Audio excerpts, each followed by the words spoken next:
Well, welcome to our first On the Road with Ice Castle. We're with Travis Frank here today.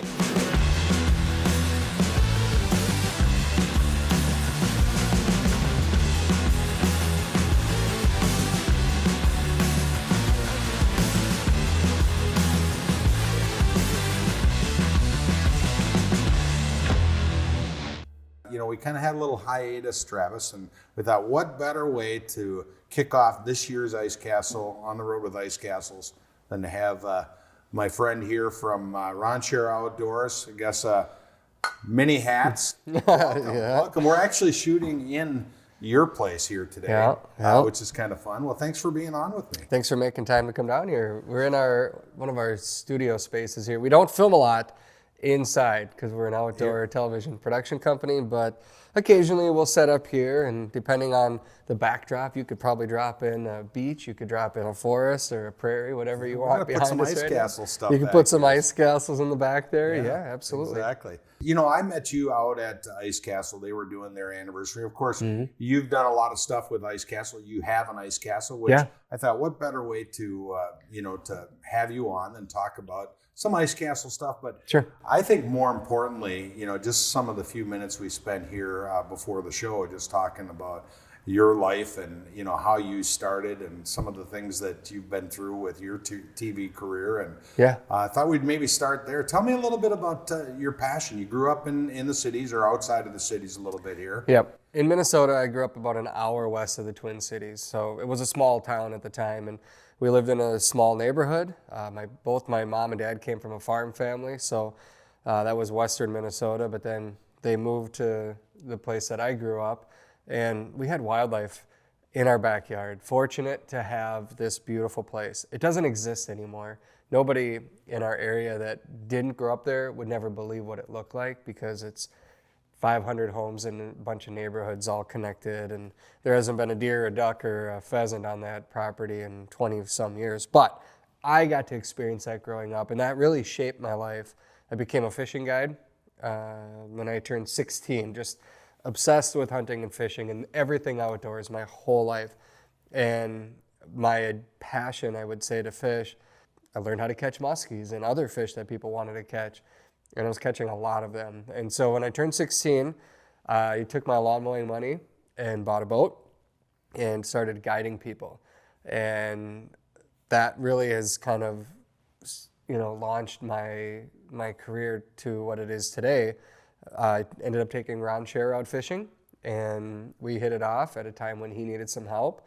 And I've been here now for 16 years in the television production world. And we do outdoor television. We produce outdoor TV. And Ron's claim to fame, really, or his desire was always to tell stories, great stories about other people and using the outdoors.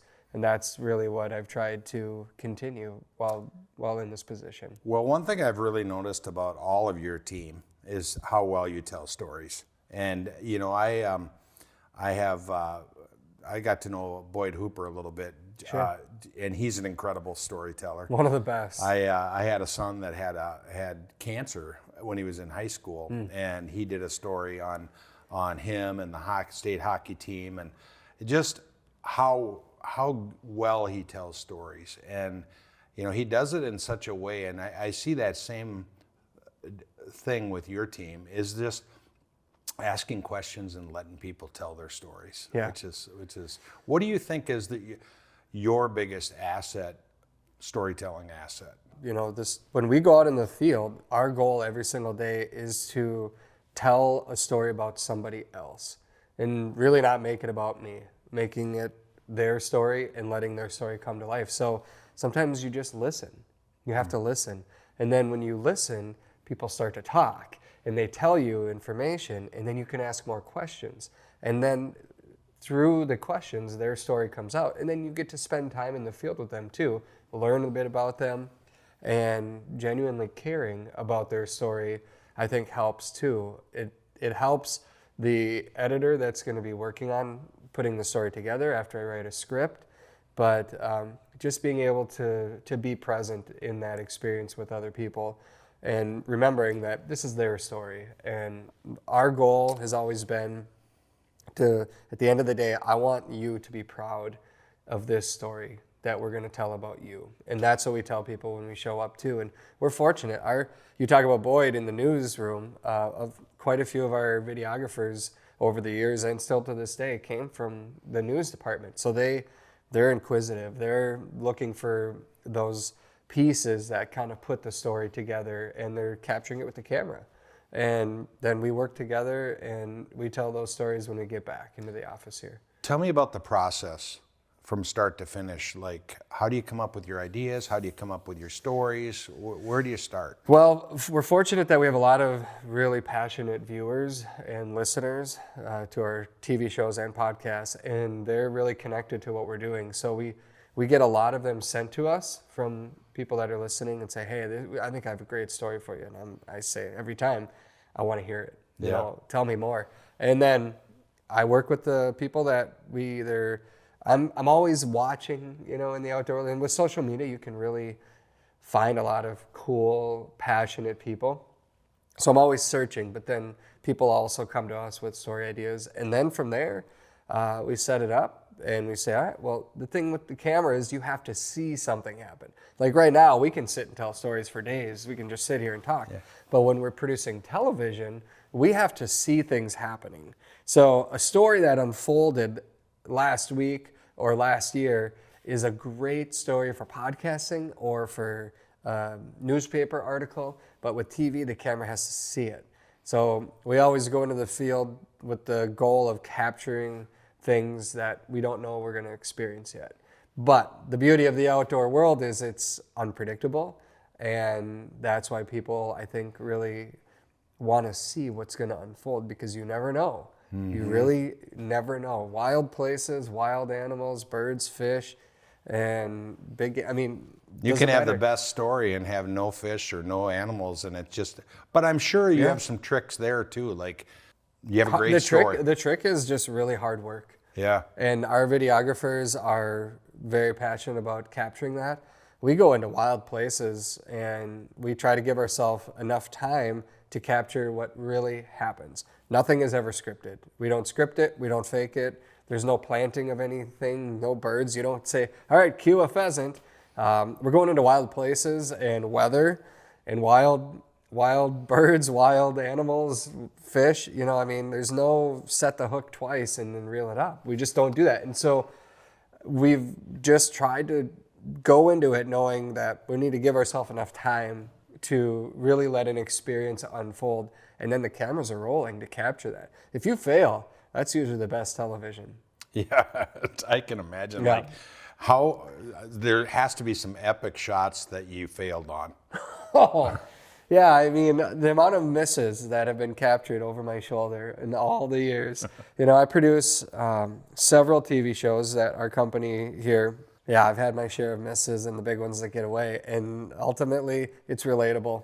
Everybody that watches has lost a big fish, has missed a shot, had the big one get away. And so it's, you know, we air that. We put that on there. And I love the feedback that I get from it. I get heckled a little bit, but you got to have thick skin, and that's okay. Are there a couple that stand out that just are like, this is one of my epic fails? I don't know about epic fails. I just feel like in general, the camera always has the perfect angle of my miss. Yeah. Yeah, when a pheasant erupts underneath my feet and I fire boom, boom, and it keeps flying, they're just locked in. Perfect angle of it. But that 60-yard crosser of that bird in the high winds that I drop, and then like, oh, did you get that? No, I missed it. I was actually filming on something else. No, there's been so many great adventures over the years that it's hard for me to pick one particular miss. There's been plenty of them, great hits too, I think.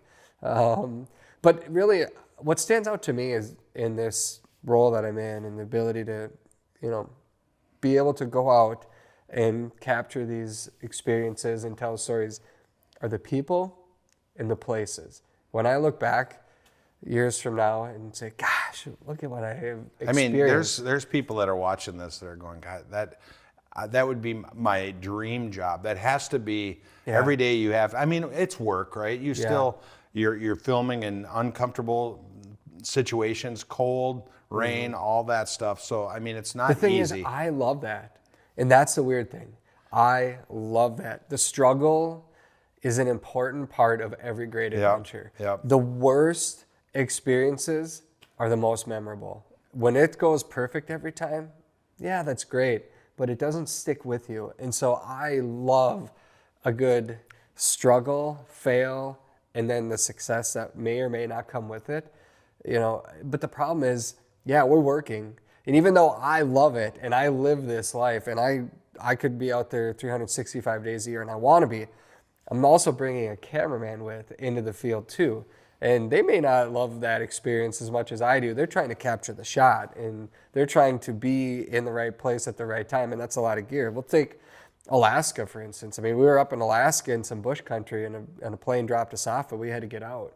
And we hunted in an area. And then, I mean, the things that unfolded that we never anticipated put our cameraman in a position that, he wasn't physically ready for maybe, but we still talk about it and, we still laugh about it. And I say, I bet you that's probably near the top of your most memorable list. And it was just because, the real raw wilderness that we were in and the adventure that we went on. So let's talk a little bit about Alaska. What what were you hunting? Well, the most recent trip was a ptarmigan hunt up Okay. in Alaska, and we were on the Kenai Peninsula. I mean, when people ask, like, what's the most amazing place? That's pretty high up there. I think it's a place that, I could honestly say I was standing on top of mountains so far away from civilization that part of me wonders, has anybody else ever stood here? I did an Alaska moose hunt. And it is physically demanding. Yep. I ended up shooting a monster, which was nice. I mean, 60 inches, which I think is kind of considered the trophy, right? But yeah, they're all trophies, but that's a big one. The stories you can tell from up there, I'll just give a couple of mine. Like one of them was they brought this Airstream in. Mm-hmm. The place we ended up hunting was a gold mine. We were supposed to float a river, but they had like inches of rain over the last few. So we ended up hunting this gold mine, and they tried to bring an Airstream. He had a house there now, and he had a crew and stuff like that. But they tried to bring this Airstream in across land in the winter, and the whole side got pushed in from a bear like a pop can. Yeah. Just made it its little toy. Yeah. And so it just sat there up in the mountain area, and I don't know if they're technically mountains, but big hills. And and one of the best parts about that trip was we actually met a guy that lived up there full time. And we left on like September, I'm 19th or something, and he was not gonna see another human until May. Living there alone, had his at that time, HughesNet internet. He had everything he needed. But I remember saying when we left, he hadn't started chopping wood yet. And, just... He has to survive. Has to survive. And this guy was, 50 some years old. And you just can't help but wonder, like, do you ever get anxiety about an emergency up here? Because you're done. It's over. But, sure. We had so many great stories, but it really, truly is. Like, I remember thinking to myself, one day we were glassing this big open area, and I just remember saying, there's no one within 30 miles of us right now, and it's just, there's really not many places. Yeah. Ptarmigan hunting, let's talk a little bit about that. Sure. Did you bring your dog with? Not on this particular one. I hunted with a couple of guys. One of them is a local from Alaska. He's a little bit younger than I am, mid-20s. And another gentleman is from Iowa, and he moved up there to run a church camp. But during the fall and winter season, he's able to, they have a summer camp, but then, during that fall season, he's hunting it quite a bit. So these are two just really passionate, do-it-yourself kind of bird hunters. And that's what we film a lot of stories with, are just people like ourselves that just really love to hunt and So we went into some really wild places, but we did have a bush pilot from All Alaska Outdoors fly us into an area. And the plan was we're going to do a fly into a lake, hunt, and then fly back out. Well, the day before, in Alaska, everything can change in just You're on Alaska time. you're on Alaska time. Yeah. There are some people that go up there and plan this trip and they'll never be able to fly in just because of the ceiling can drop and then it's not safe to fly.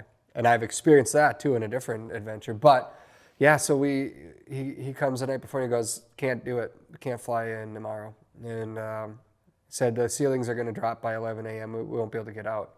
And so Eric, this guy, goes, well, what if you just flew us in and then we'll get out? I'll line up a ride to come pick us up at the bottom of the mountain when we get there. And we'll have a satellite phone and we'll be able to stay in communication. So it was a good distance. I think 18 miles we had to reach to get, or 16 miles or something like that, from where we got dropped off to where we had to get back out. Which, maybe that doesn't seem like a lot, but 16 miles in Alaska in mountain miles, when that rain starts coming, it's like a rainforest. It's cold. It's relentless. It is.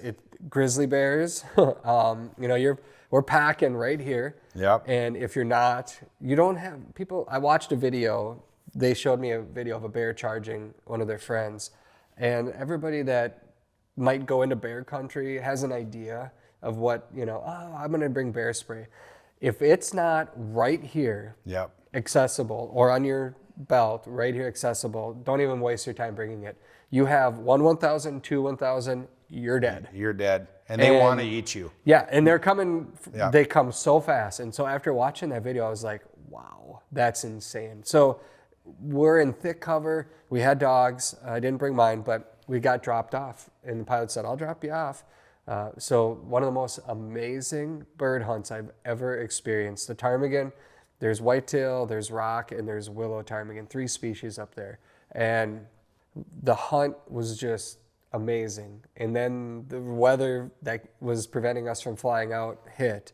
And instantly you realize just how raw and rough and relentless Alaskan weather can be. And I appreciate that. Like I said, I like the struggle because it helps me appreciate what everything that survives out there has to go through and endure. Yeah. So I think a lot of times we're so comfortable today. Like you talk about the ice castle.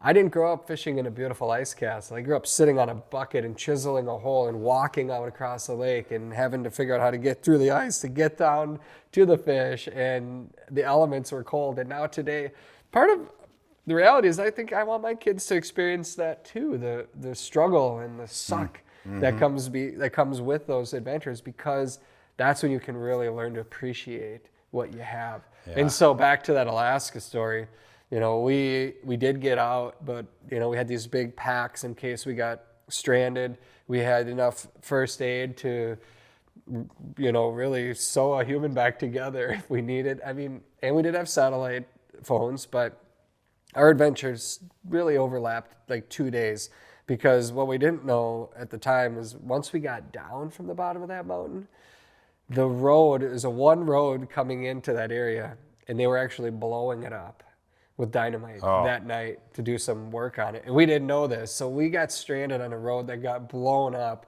So it was 4 a.m. before we were able to get back across that road, and it was just, but again, the amount of ptarmigan that we saw, just the tundra, hunting up in the tundra, that almost cushion-like feel to every step, berries everywhere. Those birds were so good, delicious. We cooked them up, brought a little burner and a little pan, some olive oil and some seasoning, and we cooked those birds up on top of a mountain, looking across the canyon or the valley. On the other side was a glacier. Mountain goats were walking by as we're eating these birds, and a hunter had successfully taken a grizzly right below there. We saw the remains of that, and just some of those sights and the smells are just seared into my brain, and I hope they will be forever. Did you ever have any close calls with grizzlies? Or? We saw a couple bears. They were at a safe distance. They never charged us. The thing about having dogs, and we tried to talk loud everywhere we went because we didn't want the bears to be startled. We wanted them to know we're coming. Yeah. And there were some really thick patches that we went through, and it was always a big deal to talk loud so that we would never surprise a bear. And there's nothing like the feeling when you're walking through those thick patches and you see bear scat right there. Yeah, and the you're tracks, the bear yeah. tracks that are fresh, and you're like, dang.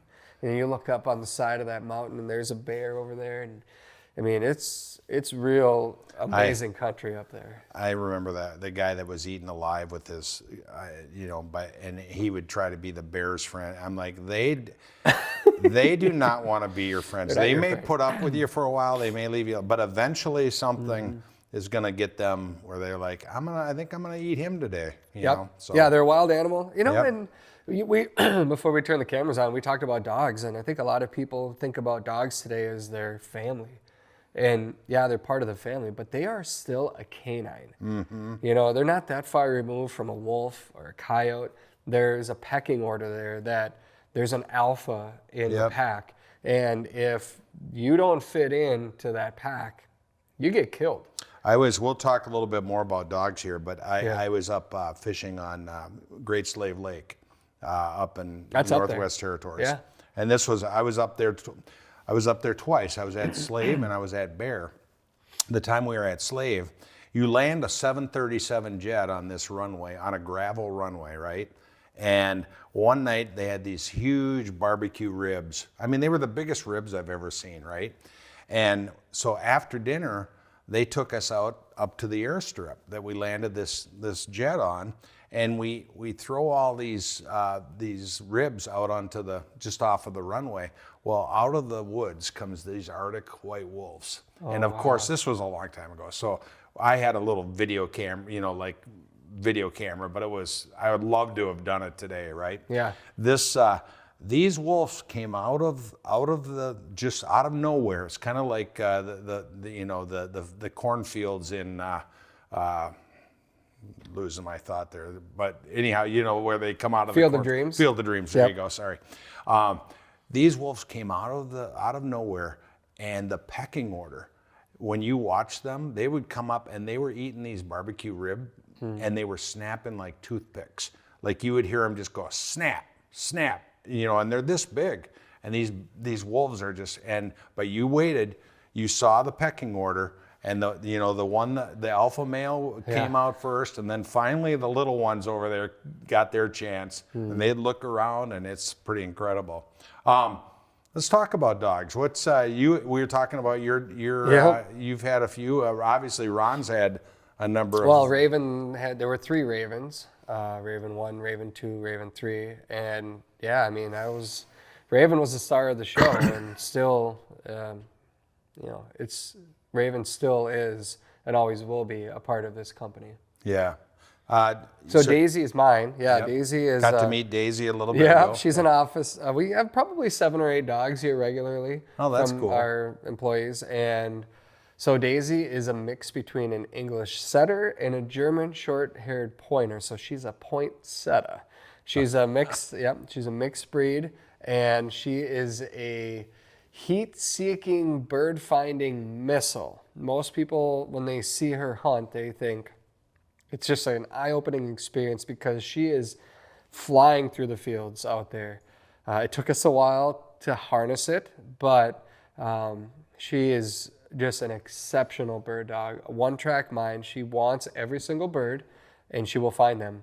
And she's gotten really good at sticking those birds. So when I release her, I have full confidence that she's going to go find the pheasant, a grouse, a quail, or whatever it is that I'm hunting. And, she'll get out there a few hundred yards. I've lost her a couple times. She's took a little while to harness that drive. Her bird drive is through the roof. A buddy of mine named Tyler Webster up in North Dakota, it was an oops litter, And I had hunted with the mom and the dad, knowing how good those two were. And when those two got in together and made the litter, I said, yeah, I kind of went in on one of those. Super cute, but it took a while. I mean, that dog really, even some of the best, I'm fortunate to have been mentored by some of the best dog trainers in America. And they've even looked at her and said, that dog is the most stubborn, bullheaded dog I think I've ever worked with in 30 years of dog training. But they all said the same thing. Once you get that dog harness, that passion, that drive, you're going to have one amazing dog. And they were right. It just took a little while. So an example would be, we're first hunt in the Badlands in North Dakota. Something flushed and she got on it. I mean, holding down the stop button on her remote didn't stop The her. hearing aid? Yep, the highest setting, she would run through it until Yeah. I would lose signal. And usually it would cut out at 1.3 miles. That's Wow. where her GPS would cut out. I lost her in the Badlands in North Dakota. I lost her in Montana. I lost her in Minnesota. I got her back every time. I had to figure out how to get that signal back. But that's the drive that she had. And now today, she's so sweet when she's here. She's so calm and cool. And then when they would get to a field, as soon as she feels gravel under the tires, she's like, Yeah. yeah, we're going to do this.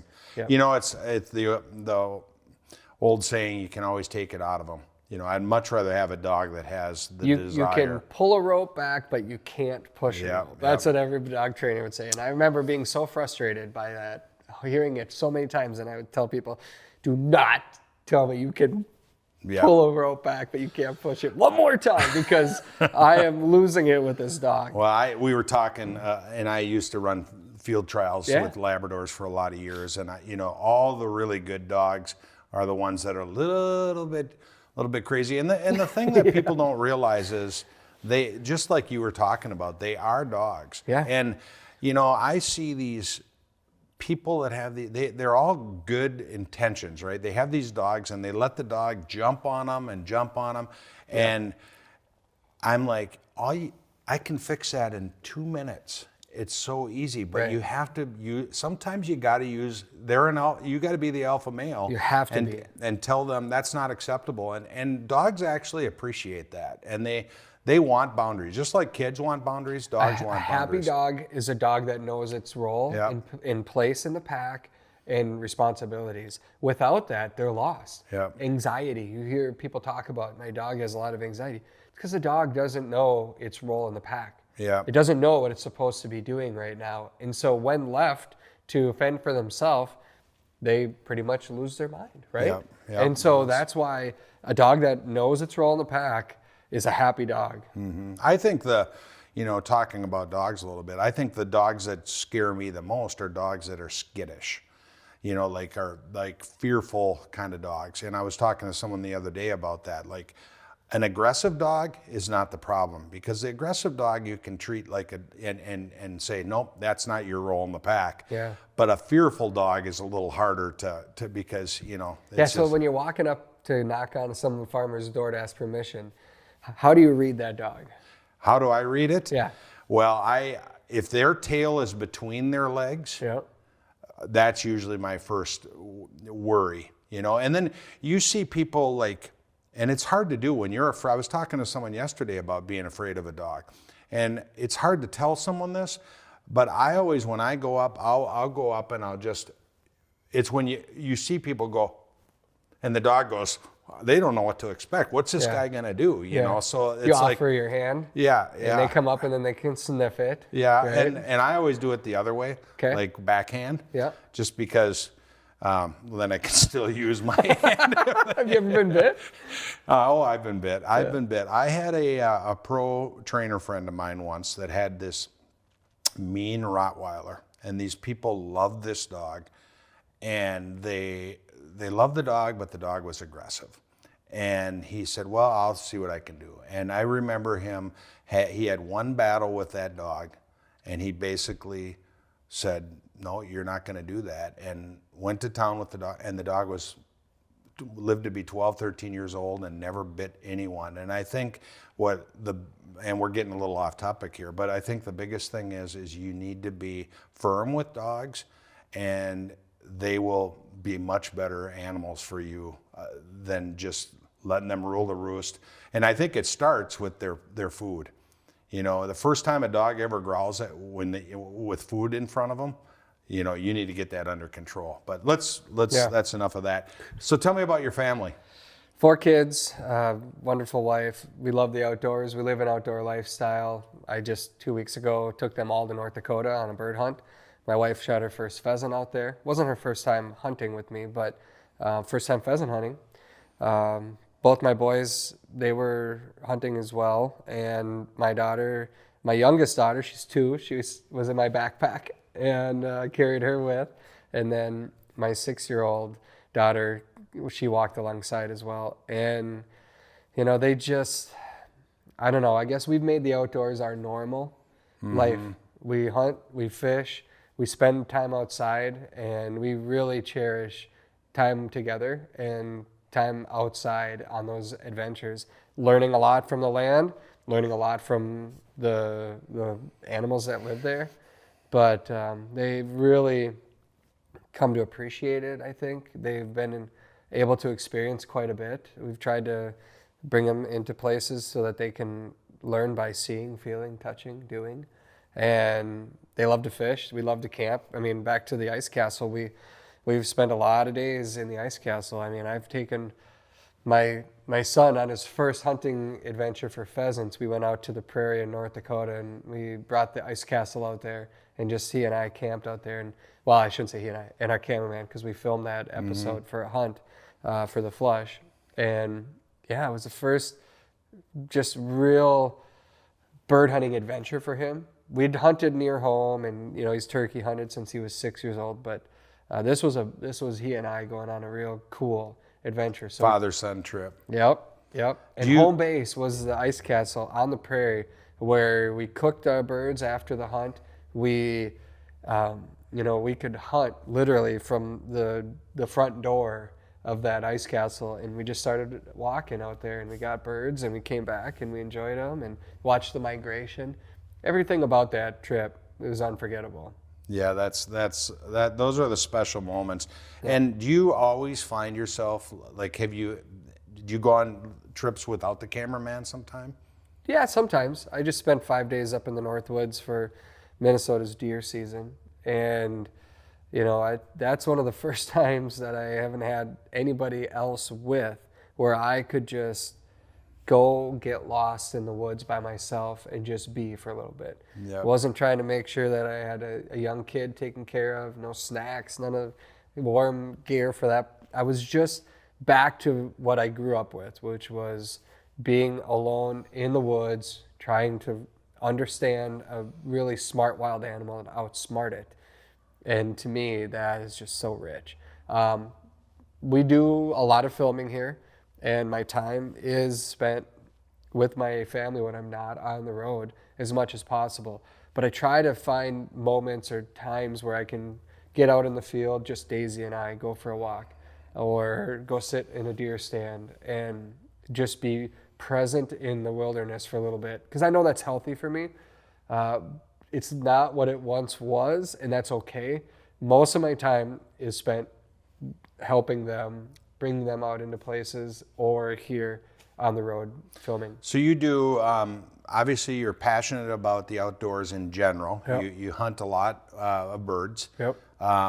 Tell me a little bit about your fishing. Have you done some ice fishing in the ice castle? Oh yeah. Yep. Yeah, absolutely. If I don't get out fishing or hunting at least once a week, my wife's like, you need to go. She can tell that and that's just, I reset in wild places. Mm-hmm. I can't explain that. I don't know how to say it any differently, but that to me is a very important part of my being, is I need to be in a wild place, and there I can be my best.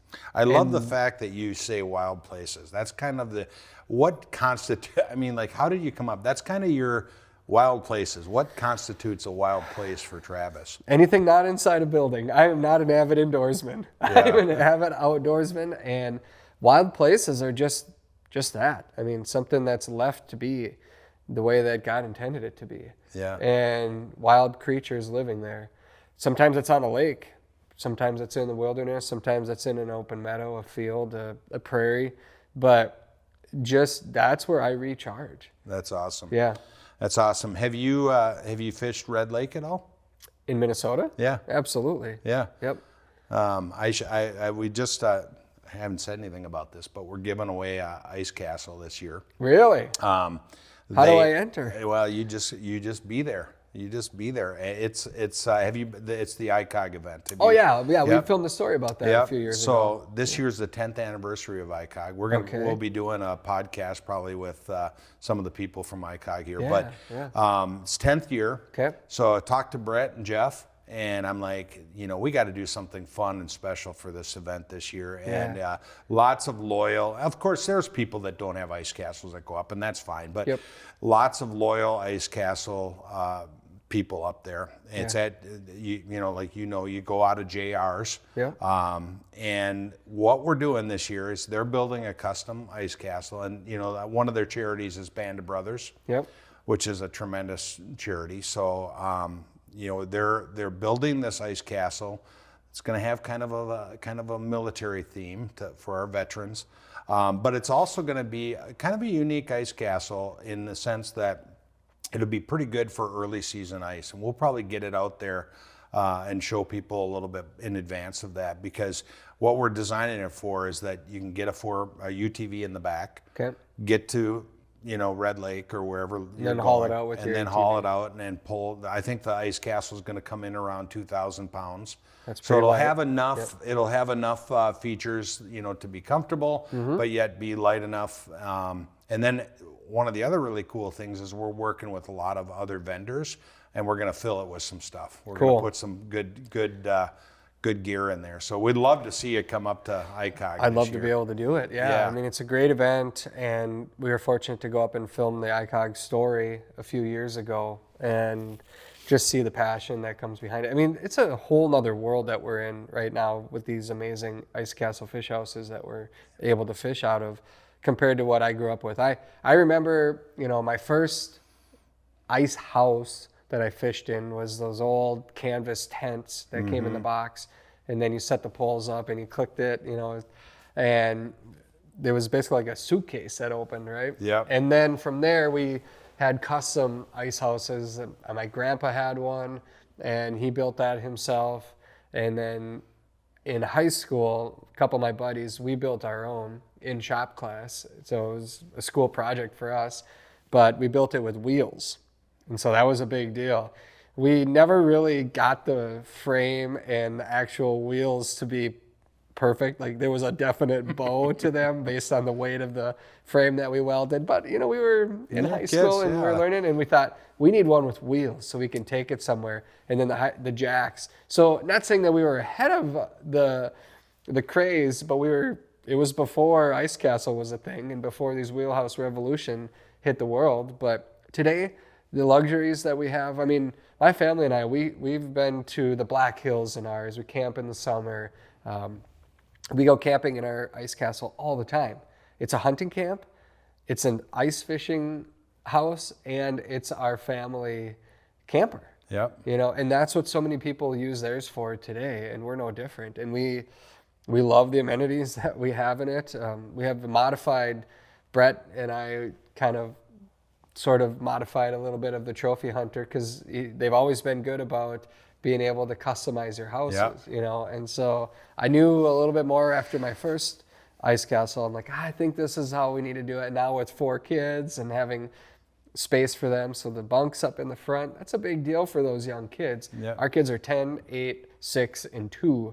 So the older ones, they really like their space up front. It's a cool place for them to be, and so then we have the amenities that we need, and I mean, it's like our home away from home. That's awesome. Yeah. Well, pretty soon you'll have 2 sliders, be a 30-foot. Maybe. Yeah. Yeah, maybe. But here's the thing. So I take mine all over the place. I've hauled mine to Montana, North Dakota, South Dakota, you name it. I'm taking it to Oklahoma here in a few days, and I'm just, that house to me is a really my hunting camp. I use it all the time, and Ice Castle makes beautiful houses, big ones, those 30-footers, and I see them and I'm like, wow.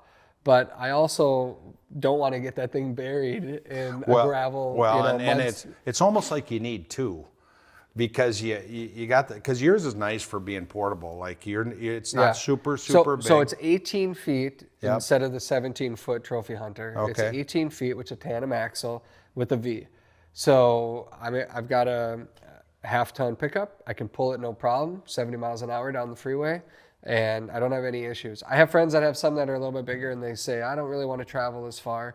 And to me, I'm thinking, well, that's why you get the Ice Castle, so you can go to these great places, Yeah. and it can be your camper that you're okay towing. So for me, the vehicle that I have, it just like that was the perfect house. Yeah, and being 18 feet with two axles really makes it a smooth ride. It is. And It just- I think for, going to Montana, if you're going to go far distances, I like those dual axles, just because, Yeah. not that you can't do it with a single. And I did it with the single. I had the 17-foot single axle for a while, and it was great. It's just that I felt like that extra foot and then the tandem, Yep. like that is, I think, a perfect house to take on these adventures that I go on. Let's talk, and then we'll kind of wrap it up here. This has been awesome. I could talk for a week here, I could too. Yeah, I feel like we just started. Yeah. So let's talk a little bit about your different shows. Sure. Where can people see you? What are the different ways that they can catch you? Okay, so The Flush is our upland bird hunting show that we produce with Pheasants Forever. It airs on the Outdoor Channel, and then it also airs on Wild TV up in Canada, and then it streams on YouTube after the season is over. I also host a show called Rooster Tales that airs on, it's called FanDuel Sports now. It used to be Fox Yep, Sports, yep. then Valley Sports, and that's Upper Midwest and the Sportsman Channel. Then Due North Outdoors airs on that same network. It's on FanDuel Sports. That's a 5-state area: Minnesota, Wisconsin, Iowa, North and South Dakota. And we also produce an ice fishing show called Dialed In Angling. And we also have Minnesota Bound. That's on NBC networks across the state of Minnesota. That's it for now. That's a lot. That's It's a lot, yeah. And then I do a weekly podcast called The Flush Podcast, and the Due North Outdoors podcast as well, which we haven't done lately. A little bit of a hiatus there, but I can only do so many things. That's in a part week. of it. And we wanted to do more podcasts, but we're really kind of gearing back up for this coming season. Excited about Yeah. the weather forecast. Coming up is going to be awesome. Yeah, It looks depending on like- when this airs, there could be lakes that are freezing as we Yeah, speak. for sure. Yep. Well, I think we'll call it a show. I mean, it's been great having you, and thanks for taking time out of your day. Thanks for having us Hey, in your anytime. facility, Anytime. and we'll see you.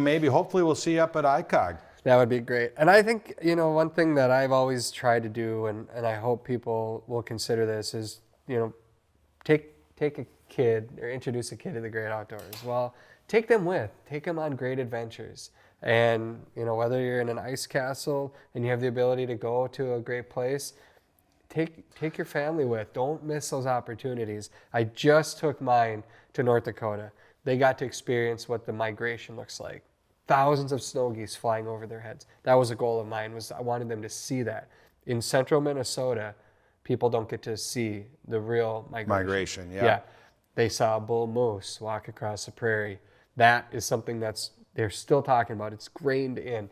They got to watch pheasants flush underneath them, covey of sharp-tailed grouse. I mean, these are all just parts of that trip that I think will always be stuck there. If I didn't take the time to bring them with, they wouldn't understand why it's so important to have these places. 100%. And I would say this. The other thing I was going to say, and I had it in my notes that I haven't looked at, but the episode you did with the kids in the ice castle, absolutely adorable. How did you come up with that? So if you haven't seen that, tell us a little bit about what you did and your inspiration. Really cute. Well, we're always trying to figure out ways to entertain and educate people. And I was watching, or maybe not watching, but I had remembered Kids Say the Darndest Things, right? That TV show.